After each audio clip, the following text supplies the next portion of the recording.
Blogger. Hello guys, কি বৃষ্টি! এই বৃষ্টিতে কত সুন্দর পরিবেশ, রঙিন পরিবেশ। এই যে আক্ষেত, এই বৃষ্টির কারণে তাড়াতাড়ি বড় হয়ে যাবে।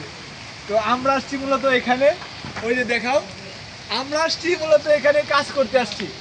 তো কাজ করতে আসার পরে দেখছি এমন বৃষ্টি, আল্লাহর রহমতের বৃষ্টি ছাড়া দিচ্ছে আমাদের উপরে।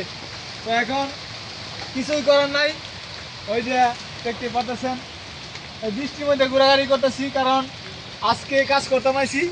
কারণ ওই যে দেখতেই তো পারতেছেন, ওয়াল টল একটু বিজানি হয় নাই, তো কাজও হয় নাই। তো তাই এখন আজকে কাজ শুধু বৃষ্টির মধ্যে ব্লক করা, ঠিক আছে? আপনার সাথেই দেখুন, ওই যে ওকে দেখতে পাচ্ছেন বৃষ্টিতে ভিজতেছে।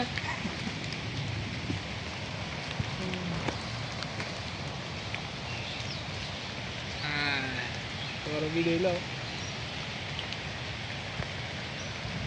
হ্যাঁ, দিনটা জীবনে ভালো নিয়ে আছে, কাম করতে পারো।